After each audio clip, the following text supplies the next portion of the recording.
Iran কি দেখিয়েই দিল দেশটির সামরিক শক্তি? এর মাধ্যমেই কি উপসাগরীয় অঞ্চলে নজরদারির দিক থেকে রীতিমতো অন্ধ হয়ে গেছে মার্কিন সামরিক বাহিনী? কারণ মধ্যপ্রাচ্যের কমপক্ষে ৮টি দেশে থাকা যুক্তরাষ্ট্রের ১৬টি সামরিক ঘাঁটিতে কেবলমাত্র মিসাইল দিয়ে হামলা চালিয়ে ঝাঁঝরা করে দিয়েছে ইরান। কিন্তু ঠিক কোন মিসাইল কিংবা প্রযুক্তি ব্যবহার করে এমন সফলতা পেয়েছে তেহরান? যদিও মার্কিনী গোয়েন্দাদের অভিযোগ, সাম্প্রতিক ওই যুদ্ধে ইরান ব্যবহার করেছে চীনের দেওয়া অত্যাধুনিক অস্ত্র। তাই তো নতুন করে ইরানের বিরুদ্ধে যুদ্ধে জড়াতে মারাত্মক হিমশিম অবস্থায় পড়েছেন যুক্তরাষ্ট্রের প্রেসিডেন্ট ডোনাল্ড ট্রাম্প। আর ইসরায়েল তো প্রতিনিয়তই উস্কানি দিয়ে চলেছে। তবে কি ভিন্ন কোনো ষড়যন্ত্রের ছক আঁকছে ইহুদিবাদীরা? প্রশ্ন হলো, ইরান কি এবার নতুন কোনো অস্ত্র ব্যবহার করবে? ইরানের বিরুদ্ধে সাম্প্রতিক সময়ে যুদ্ধ বাঁধিয়ে দেশটিকে অচল করে দেওয়ার ষড়যন্ত্র করেছিল যুক্তরাষ্ট্র ইসরায়েল। কিন্তু ইহুদিবাদীরা যেন অন্যের জন্য খাল কেটে নিজের জন্য কুমির আনার মতোই কাজ করেছে। অথচ যুদ্ধ শুরুর আগে তেহরান বারবার সতর্ক করেছিল যে পুরো মধ্যপ্রাচ্যে ছড়িয়ে ছিটিয়ে থাকা মার্কিনীদের সামরিক স্থাপনাগুলোর নির্ভুল মানচিত্র আছে ইরানের সামরিক বাহিনীর কাছে। আর সেই মানচিত্র ধরেই ইহুদিবাদীদের বিরুদ্ধে প্রতিরোধমূলক সমর কৌশল রপ্ত করেছিল তেহরান। মার্কিন প্রেসিডেন্ট ডোনাল্ড ট্রাম্প সাম্প্রতিক এই যুদ্ধে নিজেদের বাহিনীর সফলতার দাবি করলেও বাস্তবতার কাছে যেন নতি স্বীকার করতে হচ্ছে তাকে। আর যুক্তরাষ্ট্রের এই শাসকের দাবিকে রীতিমতো ভুল প্রমাণিত করেছে মার্কিন সংবাদ মাধ্যম CNN এর এক প্রতিবেদন। ইরানের বিরুদ্ধে যুক্তরাষ্ট্র ইসরায়েলের নতুন যুদ্ধের শঙ্কার মাঝেই মার্কিনীদের মধ্যে চাঞ্চল্য ছড়ালো সংবাদ মাধ্যমটি। সাম্প্রতিক ওই যুদ্ধে কাতার, কুয়েত, সংযুক্ত আরব আমিরাত, ইরাক ও সৌদি আরব সহ মধ্যপ্রাচ্যের কমপক্ষে ৮টি দেশে থাকা যুক্তরাষ্ট্রের ১৬টি সামরিক ঘাঁটিকে পুরোপুরি ধ্বংস করেছে ইরান। যার কারণে এই সামরিক স্থাপনাগুলো রীতিমতো অকার্যকর হয়ে পড়েছে বলে দাবি মার্কিন সংবাদ মাধ্যম CNN এর। তাই তো মার্কিন সামরিক বাহিনীর একজন সদস্য সংবাদ মাধ্যমটিকে এক প্রকার ভয়ের সুরেই বলেছেন, এমন হামলা আগে কখনো দেখিনি আমরা। উন্নত প্রযুক্তি ব্যবহার করে দ্রুত ও নিখুঁতভাবেই হামলাগুলো চালিয়েছে ইরান। ফলে এই অঞ্চলে মোতায়েন থাকা আমাদের ব্যয়বহুল রাডার ব্যবস্থাগুলো ধ্বংস হয়ে গেছে। যুদ্ধের সময় যুক্তরাষ্ট্র ও ইসরায়েল বেপরোয়াভাবে ইরানের বিরুদ্ধে হামলা চালালেও পাল্টা প্রতিক্রিয়ায় ইরান দেখিয়েছে দক্ষতা। মার্কিনীদের সামরিক স্থাপনাগুলোতে থাকা তাদের অত্যাধুনিক সমরাস্ত্র, যার মাঝে রয়েছে E-3 মডেলের নজরদারি বিমান, যেটিকে উপসাগরীয় অঞ্চলে নিজেদের চোখ হিসেবেই বিবেচনা করে যুক্তরাষ্ট্র, সেটিকেও ধ্বংস করতে সফল হয়েছে ইরান। তবে ক্ষয়ক্ষতির বিষয়টি আজও লুকিয়ে রাখার পায়তারা চালিয়ে যাচ্ছে মার্কিন প্রতিরক্ষা দপ্তর পেন্টাগন। এ সম্পর্কে যুক্তরাষ্ট্রের যুদ্ধ দপ্তরটির ভাষ্য, নিরাপত্তাজনিত কারণে আমরা যুদ্ধের ক্ষয়ক্ষতি নিয়ে আলোচনা করি না। আমাদের বাহিনী এখনো সক্রিয় রয়েছে। আমরা বিভিন্ন স্তরের প্রস্তুতিতেই রয়েছি। তবে যুক্তরাষ্ট্রের মতো একটি পারমাণবিক শক্তিধর রাষ্ট্রের সামরিক বাহিনীকে ঘায়েলে কিভাবে সফল হলো ইরান? ইহুদিবাদীদের সামরিক প্রস্তুতিকে ঘিরে বহুদিন ধরেই সমর কৌশল তৈরি করছিল ইরান। তাই তো মার্কিন গোয়েন্দারা বলছে ২০২৪ সালেই গোপনে চীন থেকে TEE-014 মডেলের একটি উন্নত স্যাটেলাইট সিস্টেম ক্রয় করে ইরান। এটি ইরানকে অসাধারণ নির্ভুলতার সাথে মার্কিন ঘাঁটিগুলো পর্যবেক্ষণে সহায়তা করেছে। ফলে যুদ্ধের ময়দানে যুক্তরাষ্ট্রের মতো পারমাণবিক শক্তিধর রাষ্ট্রের সামরিক বাহিনীকে ঘায়েলে সফল হয়েছে তেহরান। আমি ভরসা রাখি হিরন স্মার্ট ওয়াটার পিউরিফায়ারে। এদিকে মার্কিন প্রেসিডেন্ট ট্রাম্প গভীর চিন্তায় পড়েছেন আরেকটি বিষয়কে কেন্দ্র করে। সাম্প্রতিক যুদ্ধে যুক্তরাষ্ট্রের কয়েক বিলিয়ন ডলার ক্ষতি হলেও ঘুরে দাঁড়িয়েছে ইরান। ইহুদিবাদীদের বিরুদ্ধে নতুন যুদ্ধের জন্য ব্যাপক প্রস্তুতি গ্রহণ করেছে তেহরান। এমনটি জানিয়ে ইরানের নৌবাহিনীর কমান্ডার রিয়ার অ্যাডমিরাল শাহরাম ইরানি বলেছেন, খুব শীঘ্রই আমাদের এমন একটি অস্ত্র শত্রুদের ঘায়েল করবে যাকে ঘিরে তারা গভীরভাবেই ভয় পায়। আর সেই অস্ত্রটি তাদের পাশেই মোতায়েন রয়েছে। আশা করি আমাদের এই অস্ত্রটি দেখে ইহুদিবাদীদের হার্ট অ্যাটাক হবে না। যদিও নতুন কি ধরনের অস্ত্র তৈরি করেছে ইরান সে সম্পর্কে বিস্তারিত কোনো তথ্যই খোলাসা করেননি তিনি। অস্ত্রের চেয়েও ভয়ঙ্কর কিছু ইরানকে দিচ্ছে রাশিয়া, যার প্রমাণ সাম্প্রতিক যুদ্ধে যুক্তরাষ্ট্র ইসরায়েলের বিরুদ্ধে দিয়েছে ইরানও। এমনিতেই ইরানকে বলা হয় মধ্যপ্রাচ্যের মিসাইলের ভান্ডারের রাজা। তাহলে ইরানকে কি এমন দিচ্ছে রাশিয়া যা মিসাইলের চেয়েও ভয়ঙ্কর? মধ্যপ্রাচ্যে কি শুরু হতে যাচ্ছে আরেক নতুন শক্তির খেলা? মধ্যপ্রাচ্যের আকাশে যেন আবারও যুদ্ধের গন্ধ। একদিকে যুক্তরাষ্ট্র ও ইসরায়েলের চাপ, অন্যদিকে ইরানের আত্মবিশ্বাস। এই উত্তেজনার মাঝেই আলোচনার কেন্দ্রে উঠে এসেছে রাশিয়া। প্রশ্ন একটাই, মস্কো কি শুধু সমর্থন দিচ্ছে নাকি আড়ালে খেলছে আরো বড় কোনো খেলা? প্রশ্ন উঠছে, কেন রাশিয়া সরাসরি অস্ত্র না দিয়ে কূটনীতিতে এত জোর দিচ্ছে? যুক্তরাষ্ট্র ইসরায়েল কি আন্তর্জাতিক সমর্থন হারাচ্ছে? ইরান কি এই সংকটকে নিজের শক্তিতে পরিণত করছে? মধ্যপ্রাচ্যের এই উত্তেজনা কি বিশ্ব অর্থনীতিতে বড় ধাক্কা আনতে যাচ্ছে? এমন নানান প্রশ্ন ঘুরছে আন্তর্জাতিক অঙ্গনে, যার কারণ একটাই, গুঞ্জন উঠেছে অস্ত্র নয়, রাশিয়া নাকি ইরানকে দিচ্ছে গোপন শক্তি। বিশ্লেষকরা বলছেন রাশিয়া হয়তো সরাসরি অস্ত্র দিচ্ছে না, কিন্তু তারা দিচ্ছে গোয়েন্দা তথ্য, সাইবার সহায়তা, কূটনৈতিক সুরক্ষা। এই গোপন শক্তি ইরানকে আন্তর্জাতিক চাপ মোকাবিলায় আরও শক্তিশালী করে তুলেছে। মস্কো সফর শেষে ইরানের পররাষ্ট্রমন্ত্রী আব্বাস আরাকচির বার্তা যেন আরও রহস্য ঘনীভূত করেছে। যুক্তরাষ্ট্র ও ইসরায়েলের চাপের মুখে দাঁড়িয়ে ইরান হঠাৎ এত আত্মবিশ্বাসী কিভাবে? রাশিয়ার কৌশলী অবস্থানের আড়ালে কি লুকিয়ে আছে আরও বড় কোনো ভূরাজনৈতিক চাল? রাশিয়া স্পষ্ট জানিয়েছে ইরান ইস্যুতে তারা সামরিক সমাধানের পক্ষে নয়, কারণ বড় যুদ্ধ মানে বৈশ্বিক অস্থিরতা, মধ্যপ্রাচ্যের দেশগুলোর সঙ্গে সম্পর্ক নষ্ট হওয়ার ঝুঁকি, অর্থনীতিতে নেতিবাচক প্রভাব। তাই মস্কো এখন খেলছে স্মার্ট গেম, যেখানে যুদ্ধ নয়, কূটনীতি সবচেয়ে বড় অস্ত্র। মস্কোর অবস্থান আরও পরিষ্কার। জাতিসংঘ নিরাপত্তা পরিষদের অনুমোদন ছাড়া ইরানের বিরুদ্ধে কোনো একতরফা নিষেধাজ্ঞা বা সামরিক পদক্ষেপ তারা সমর্থন করবে না। এমনকি নৌ অবরোধের মতো কঠোর পদক্ষেপের বিরোধিতাও করেছে রাশিয়া। তবে প্রশ্ন থেকে যায়, রাশিয়া কেন সরাসরি সামরিক সহায়তায় যাচ্ছে না? বিশ্লেষকদের মতে এর পেছনে রয়েছে কৌশলগত ভারসাম্য। মধ্যপ্রাচ্যের অন্যান্য দেশগুলোর সঙ্গে সম্পর্ক বজায় রাখা এবং আঞ্চলিক উত্তেজনা না বাড়ানো, এই দুই লক্ষ্যই মস্কো এখন সতর্কভাবে হাঁটছে। অন্যদিকে যুক্তরাষ্ট্র ইসরায়েলের অবস্থানও আগের মতো শক্তিশালী নয়। ইউরোপের অনেক দেশ সরাসরি যুদ্ধে জড়াতে অনাগ্রহী, আর চীনও সামরিক পদক্ষেপের বিপক্ষে অবস্থান নিয়েছে। ফলে আন্তর্জাতিক সমর্থনের ঘাটতি স্পষ্ট হয়ে উঠছে। এই পরিস্থিতিতে ইরান কৌশলগতভাবে নিজেদের পক্ষে ব্যবহার করার চেষ্টা করছে, তবে তাদের সামনে সবচেয়ে বড় চ্যালেঞ্জ অর্থনীতি। দীর্ঘমেয়াদী চাপ এই সংকটকে আরও জটিল করে তুলতে পারে। কি বুঝলেন ভাই? অনলি যেটাই চাই। শেষ পর্যন্ত প্রশ্নটা থেকেই যায়, রাশিয়ার এই কূটনীতি কি আসলে শক্তির নতুন রূপ? ইরান কি সত্যিই এই সংকটকে নিজের পক্ষে ঘুরিয়ে নিতে পারবে, নাকি অর্থনৈতিক চাপই হয়ে উঠবে তাদের সবচেয়ে বড় দুর্বলতা? আর সবচেয়ে বড় ব্যাপার, এই উত্তেজনার আগুন কি ছড়িয়ে পড়বে বৈশ্বিক অর্থনীতিতে? উত্তর এখনো অনিশ্চিত, তবে এটাই নিশ্চিত, মধ্যপ্রাচ্যের এই খেলা এখন আর শুধু আঞ্চলিক নেই, এটি হয়ে উঠেছে বৈশ্বিক শক্তির এক নতুন পরীক্ষার মঞ্চ। বিশ্ব রাজনীতি যেন আবারও এক অদৃশ্য ভূমিকম্পের মুখে দাঁড়িয়ে। ইরানকে রক্ষায় মাঠে নেমেছে রাশিয়া। ইরানের ইউরেনিয়াম ঘিরে যখন উত্তেজনা তুঙ্গে, ঠিক তখনই সামনে এসেছে এমন এক দাবি, রাশিয়া নাকি চেয়েছিল ইরানের উচ্চ মাত্রায় সমৃদ্ধ ইউরেনিয়াম নিজেদের হেফাজতে নিতে। উদ্দেশ্য ছিল স্পষ্ট, ইরানের সংকট কমানো, যুদ্ধের ঝুঁকি কমিয়ে কূটনৈতিক সমাধান বের করা। কিন্তু নাটকটা ঘুরে যায় এক মুহূর্তেই। যুক্তরাষ্ট্র সোজা সাপটা সেই প্রস্তাব প্রত্যাখ্যান করে দেয়। আর এখান থেকেই শুরু হয় নতুন প্রশ্ন, যে সমাধান যুদ্ধ থামাতে পারত, সেটাই কেন আটকে গেল? এর পেছনে কি শুধু নিরাপত্তা উদ্বেগ, নাকি রয়েছে আরও বড় কোনো ভূরাজনৈতিক হিসাব? বিশ্বের অন্যতম দুই পরাশক্তি যুক্তরাষ্ট্র ও রাশিয়া। এই পরাশক্তির মাঝে সবসময় এক ধরনের স্নায়ুযুদ্ধের আবহ চলমান থাকে। বিশ্বে কে প্রভাব বিস্তার করবে, কার কথায় নির্ধারণ হবে কোন সিদ্ধান্ত। আর এই প্রভাবের জেরেই হয়তো যুক্তরাষ্ট্র চাইছে না রাশিয়া নাক গলাক ইরানের ইউরেনিয়াম ইস্যুতে। হয়েছেও তাই। তবে একটি বিষয় পরিষ্কার, যুক্তরাষ্ট্রের প্রভাব কমাতে বর্তমানে ইরান একটি গুরুত্বপূর্ণ ফ্যাক্টর। আর তাই তো রাশিয়াও চাইছে ইরানকে সাহায্য করে যুক্তরাষ্ট্রকে দুর্বল করতে।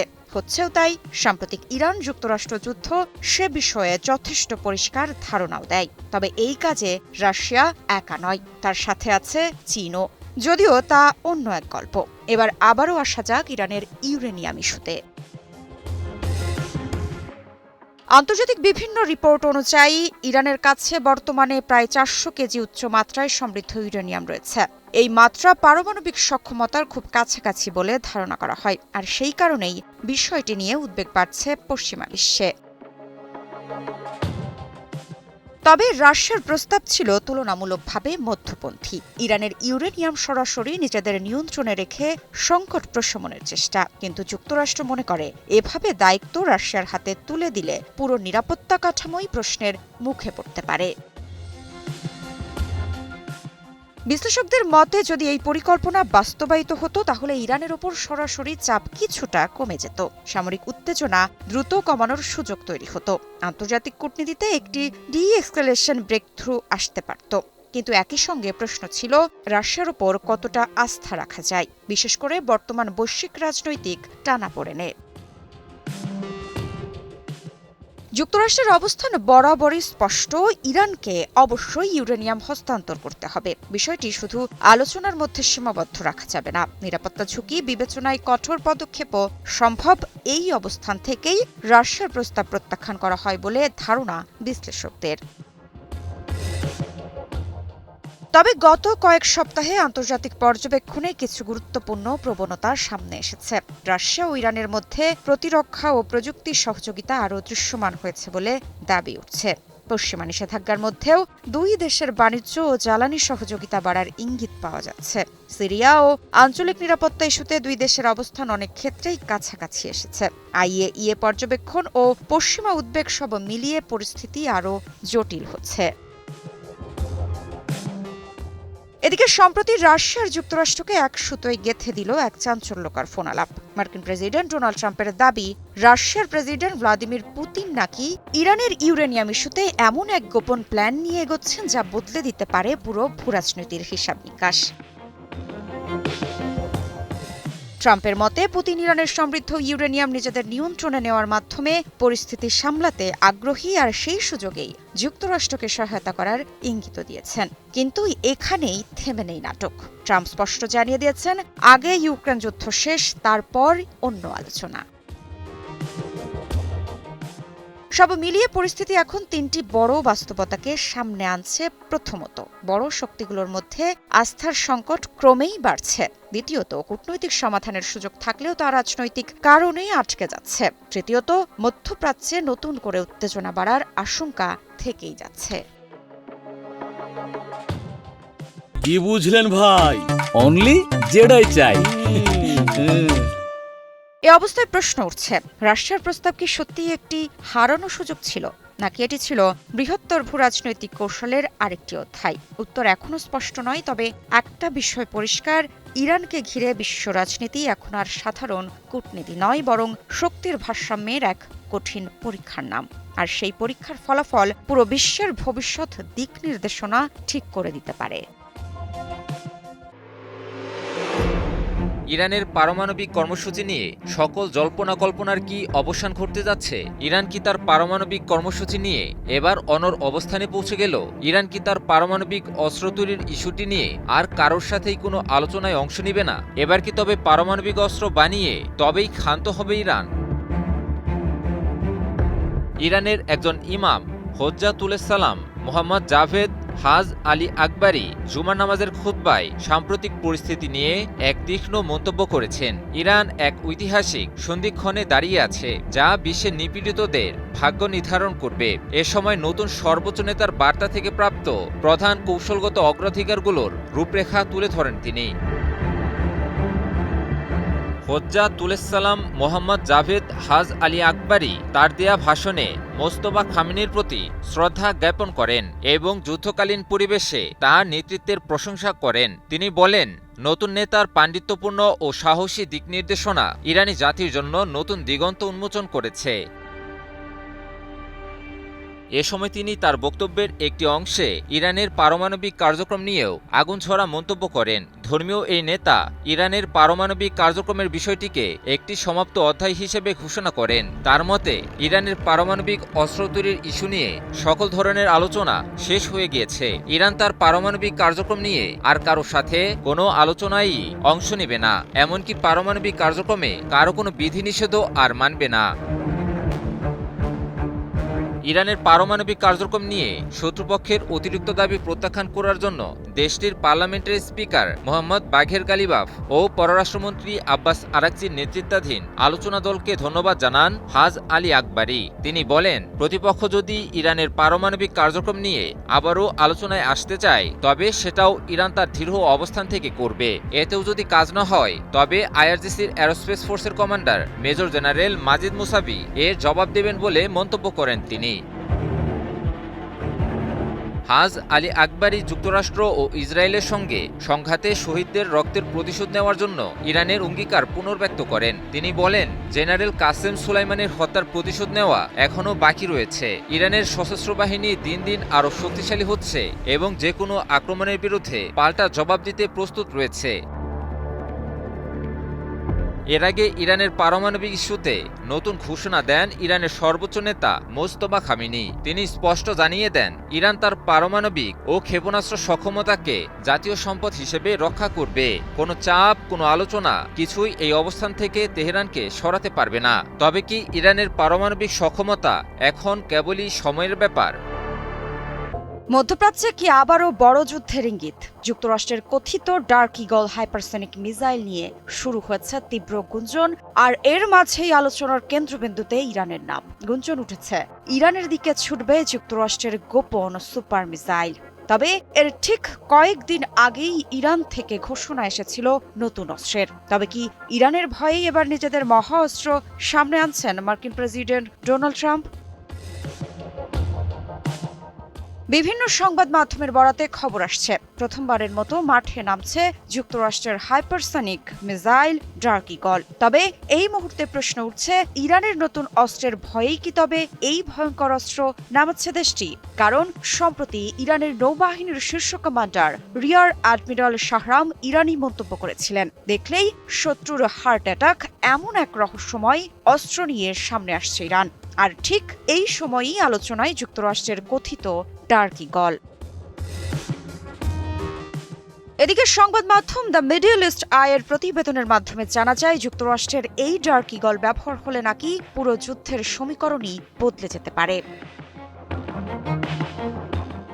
প্রতিবেদন অনুযায়ী যুক্তরাষ্ট্রের সেনাবাহিনী ডার্ক ইগল নামের একটি গোপন হাইপারসনিক মিসাইল মোতায়েনের পরিকল্পনা করছে, যা শব্দের বহুগুণ গতিতে ছুটে গিয়ে শত্রুর আকাশ প্রতিরক্ষা ব্যবস্থা ভেদ করে গভীর লক্ষ্যবস্তুতে আঘাত হানতে সক্ষম। আর এই খবর সামনে আসতেই শুরু হয়েছে তীব্র আলোচনা। তাহলে কি ইরানকে ঘিরে নতুন ধরনের সামরিক সংঘাতের দ্বার খুলছে? বিভিন্ন প্রতিবেদনে বলা হচ্ছে, যুক্তরাষ্ট্রের সেন্ট্রাল কমান্ড সেন্টকম মধ্যপ্রাচ্যে নতুন এই হাইপারসনিক মিসাইল পাঠানোর অনুরোধ করেছে। ধারণা করা হচ্ছে, ইরান তাদের কিছু ব্যালিস্টিক লঞ্চার এমন দূরত্বে সরিয়ে নিয়েছে যেখানে যুক্তরাষ্ট্রের প্রচলিত ক্ষেপণাস্ত্র দিয়ে সহজে আঘাত করা যাচ্ছে না। আর এই কারণেই নাকি ডার্ক ইগল ব্যবহারের আলোচনা সামনে এনেছে, যার সম্ভাব্য পাল্লা প্রায় 2776 কিলোমিটারের বেশি বলে দাবি করা হচ্ছে। বিশ্লেষকদের একাংশ বলছেন, বিষয়টি সরাসরি যুদ্ধ শুরুর ইঙ্গিত নয়, বরং এটি একটি ডিটারেন্স স্ট্র্যাটেজি, অর্থাৎ প্রতিপক্ষকে চাপের মধ্যে রাখার কৌশল। যুক্তরাষ্ট্র সাধারণত তাদের উন্নত প্রযুক্তির অস্ত্র প্রকাশ করে প্রতিপক্ষকে রাজনৈতিক ও সামরিকভাবে সতর্কবার্তা দেয়। তবে বাস্তবতা হলো, ইরানের প্রতিরক্ষা ব্যবস্থাও পুরোপুরি নিষ্ক্রিয় নয়। সাম্প্রতিক সময়ে কিছু আকাশ প্রতিরক্ষা সক্ষমতা কার্যকরভাবে কাজ করছে বলে বিভিন্ন সূত্র দাবি করছে, যদিও যুক্তরাষ্ট্র বলছে তারা আকাশে আধিপত্য ধরে রেখেছে। এদিকে বর্তমানে দুই পক্ষই নৌপথ ও কৌশলগত এলাকায় চাপ বৃদ্ধি করছে বলে বিশ্লেষকদের ধারণা। একই সঙ্গে চলমান উত্তেজনা যুক্তরাষ্ট্রের সামরিক ব্যয় ও অস্ত্র সরবরাহ ব্যবস্থার উপরও চাপ তৈরি করছে। তবে সবচেয়ে গুরুত্বপূর্ণ বিষয় হলো কূটনৈতিক আলোচনা এখনো অচল অবস্থায়। ফলে সামরিক উত্তেজনা কমার বদলে বরং ধীরে ধীরে বাড়ছে বলেই মনে করছেন আন্তর্জাতিক পর্যবেক্ষকরা। JBS Holdings Limited. এ অবস্থায় প্রশ্ন উঠছে, ডার্ক ঈগল সত্যি মোতায়েন হবে কিনা বা ইরানের বিরুদ্ধে সরাসরি ব্যবহার করা হবে কিনা এ নিয়ে এখনো কোনো আনুষ্ঠানিক ঘোষণা নেই। তবে একথা স্পষ্ট, মধ্যপ্রাচ্যের পরিস্থিতি আবারও অত্যন্ত সংবেদনশীল এক পর্যায়ে পৌঁছে গেছে।